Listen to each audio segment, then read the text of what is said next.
Good morning students. तो आज का जो हमारा टॉपिक है वो है हमारे CIM subject production technology 2 unit 5th। Last जो वीडियो थी उसका कंक्लूडेड पार्ट हम आज कवर करेंगे। चलो शुरू करते हैं हम अपनी वीडियो को। तो सबसे पहले आज हम ये देखेंगे हम कौन कौन से टॉपिक्स को कवर करेंगे। हम पिछले प्रीवियस जो हमारी वीडियो थी हम उसमें कैड और कैम को हम कवर कर चुके हैं, और आज जो हम कवर करेंगे वो है computer integrated manufacturing, that is CIM। उसके बाद हम देखेंगे कि CIM कैड और कैम से कितना अलग है और उसमें क्या सिमिलैरिटी है। फिर जो हम नेक्स्ट टॉपिक कवर करेंगे वो होगा पर्पस ऑफ CIM। हम CIM अगर इम्प्लीमेंट कर रहे हैं, उसको हम लागू कर रहे हैं, तो हमारा मेन मुद्दा क्या है। उसके बाद हम ऑटोमेशन और रोबोटिक्स को कवर करेंगे आज के इस लेक्चर में। तो हम शुरुआत करते हैं CIM से। तो CIM बेसिकली क्या होता है, ये सिर्फ एक मैन्युफैक्चरिंग अप्रोच है, मतलब किसी भी पार्ट को या किसी भी प्रोडक्ट को प्रोड्यूस करने की अप्रोच। अब उस अप्रोच को हम फुलफिल कैसे कर सकते हैं, उसको फुलफिल करने के लिए हमें ज़रूरत पड़ेगी कैड और कैम की। तो CIM की सिंपली डेफिनेशन है, it is the manufacturing approach of using computers to control entire process.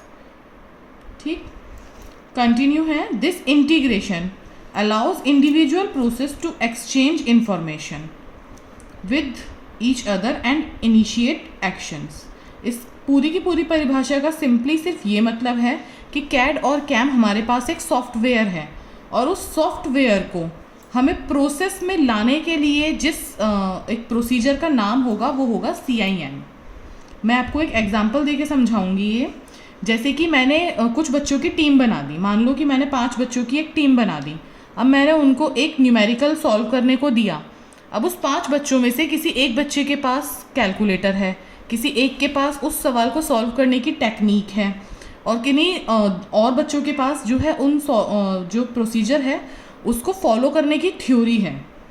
तो जो बच्चा जिसके पास कैलकुलेटर है वो फटाफट से उस चीज़ को कैलकुलेट कर सकता है, जिनके पास थ्योरी है वो बता सकते हैं कि कौन सा फॉर्मूला लगाना है। इस तरीके से एक टीम काम करेगी। तो जिन जिन पर्टिकुलर हम सॉफ्टवेयर का, जैसे कि आपने यहाँ पर इस्तेमाल किया अपने कैलकुलेटर का, अपने थ्योरीज का, अपनी अप्रोचेस का, वो हो गए आपके सॉफ्टवेयर, दैट इज़ कैड और कैम। और इन सब को असेंबल किया, एक साथ मैंने एक प्रोसेस को फॉलो किया, उस प्रोसेस को मैं कहूँगी CIM। तो मैं उम्मीद करती हूँ कि अब आपको कैड, कैम और CIM का मेन मकसद पता चल गया होगा। इसी के साथ हम आगे बढ़ते हैं। Difference between CAD, CAM and CIM, ये बहुत इंपॉर्टेंट है और हो सकता है कि ये अब की बार पूछा भी जाए। तो सबसे पहली चीज़ है कि CAD CAM involves the use of computer only. जैसे कि मैंने आपको अभी एग्जांपल देके समझाया कि अगर मैं आपको कोई न्यूमेरिकल देती हूँ तो आप फट से अपना कैलकुलेटर निकालेंगे और उसकी कैलकुलेशन करने लगेंगे। तो जो कैलकुलेटर है वो एक तरह का सॉफ्टवेयर है जो आपको सिर्फ मदद कर रहा है किसी भी प्रोसेस को फॉलो और फुलफिल करने के लिए। तो यहाँ पे इस मैन्युफैक्चरिंग इंडस्ट्री में कैड और कैम उसी तरह के मेरे सॉफ्टवेयर्स हैं, तो जिनका मकसद क्या होता है, कंप्यूटर को इन्वॉल्व करके डिज़ाइन बनाना और मैन्युफैक्चरिंग को और प्रॉफिटेबल बनाना। ठीक है, और यहीं पे अब हम देखते हैं CIM। तो CIM use CAD CAM techniques, मतलब वो इस सॉफ्टवेयर को यूज़ करने की टेक्निक एक है to make factory fully connected using computers. ठीक है ना, कि जैसे कि मैं पुराना आपको एग्जांपल लूँगी कि जैसे आपका एक मैंने टीम बनाई 5 बच्चों की, उसमें से 2 बच्चों के पास जो है सॉफ्टवेयर की टेक्निक्स हैं, मतलब 2 बच्चों के पास कैलकुलेटर है, 2 बच्चों के पास थ्योरी है, और एक बच्चा उन सब चीज़ों को असेंबल करके आपको फाइनल रिजल्ट दे रहा है। तो जो आपकी टीम है वो हो गई मेरी CIM, और जो इंडिविजुअल आपके रिसोर्सेज हैं वो हो गए कैड कैम। फर्दर हम इस डिफरेंस को कंटिन्यू करते हैं। तो पॉइंट 2 है मेरा, it provides the tool for form, design और प्रोडक्ट। ठीक है, सिर्फ ये एक टूल है हमारा, सिर्फ एक ज़रिया है जो हमें एक कंप्लीट एक फुली ऑटोमेटिक मशीन को या फुली ऑटोमेटिक इंडस्ट्री को रन कराने के लिए हमारे सिर्फ ये टूल्स हैं। और हमारा CIM क्या है, ये कैड और कैम चल रहा है, और ये CIM है। तो CIM है, it is the philosophy which is used when organizing the computers. और थर्ड पॉइंट है, these are the modules used in production. Modules का मतलब होता है तरीके, और CIM focus on connecting the various modules. इसका मकसद सिर्फ और सिर्फ इनको अपने हिसाब से तोड़ मरोड़ के काम करने का ज़रिया है। ठीक है, तो अब हम ये जानना चाहते हैं कि हमें CIM को इंट्रोड्यूस कराने की ज़रूरत क्यों पड़ी, दैट इज़ पर्पस या ऑब्जेक्टिव। इसका मकसद क्या होता है CIM को? अगर हम CIM ना लागू करते, हमें पता है कि हम CAD से किसी भी डिज़ाइन को बना सकते हैं, उसको 3D करके देख सकते हैं, उसको एनालाइज कर सकते हैं, सब कुछ कर सकते हैं, तो हमें CIM की ज़रूरत क्यों पड़ी? CIM की ज़रूरत हमें इसलिए पड़ी, the very first point, to make the total process more productive and efficient.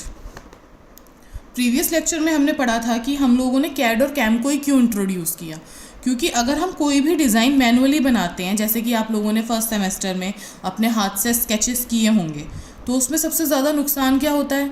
कभी कभी आपको 5 सेंटीमीटर की लाइन खींचनी है, ह्यूमन एरर्स होते हैं, बहुत सारे और टॉलरेंस और एरर्स होते हैं जिससे आप एक्यूरेसी नहीं प्रोसीड कर सकते हैं। तो थोड़ा बहुत जो डिफरेंस है, लेकिन वो अगर आप इंडस्ट्री में करते हैं तो वो डिफरेंस बहुत ब्लंडर हो जाता है। उन सब चीज़ों को ओवरकम करने के लिए हमने सॉफ्टवेयर को इंट्रोड्यूस किया, जिनका नाम हमने दिया CAD, कंप्यूटर एडेड डिज़ाइनिंग। कि वो डिज़ाइनिंग भाई मैं कंप्यूटर की सहायता से करूँगी। क्यों करूँगी? To achieve accuracy and precision. ठीक है, तो यही मेरा मकसद है CIM को इंट्रोड्यूस कराने का, कि भाई मैंने एक्यूरेसी तो अचीव कर ली, लेकिन अगर मैं पूरी की पूरी इंडस्ट्री को ऑटोमेट कर दूँ तो क्या होगा? मेरी प्रोडक्टिविटी बहुत ज़्यादा एफिशिएंट हो जाएगी। दूसरी चीज़, इंक्रीज प्रोडक्ट रिलायबिलिटी, वो प्रोडक्ट उतना ज़्यादा रिलायबल होगा। तीसरा, decrease the cost of production and maintenance. इसके साथ साथ जो मेरी एक और चीज़ कम होगी, वो होगी लेबर कॉस्ट। अब अगर मैं किसी एक काम को करने के लिए एक मशीन खरीद लेती हूँ, तो मैं उसको इनिशियल एक कॉस्ट मैंने दे दी, मेरी मशीन 5 लाख की आ गई, लेकिन वो अब मुझे हर बार तो उसके पैसे नहीं देने ना।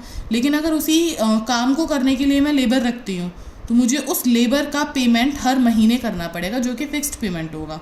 अब मैं हर महीना उसकी कॉस्ट भी उस प्रोडक्ट में ऐड करूँगी तो मुझे महंगा पड़ेगा। इसीलिए decrease the cost of production and maintenance as well as decrease the fixed cost, जो कि मेरी लेबर की होती है। और जो फाइनल मेरा फोर्थ प्रोडक्ट है, reduce the number of hazardous jobs. Hazardous का मतलब होता है खतरनाक। जब भी आप कोई भी प्रोडक्ट मैन्युफैक्चर करते हैं तो आपको डायरेक्ट किसी भी मशीन के कांटेक्ट में आना पड़ता है, तो काफ़ी बार इस पर मिस हैपनिंग भी हो जाती है।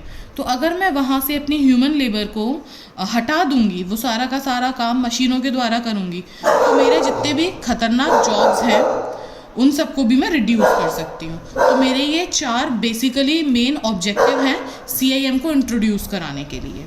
ठीक है, अब हमें ये चीज़ समझ में आ गई। तो अब हम आगे बढ़ते हैं ऑटोमेशन पे।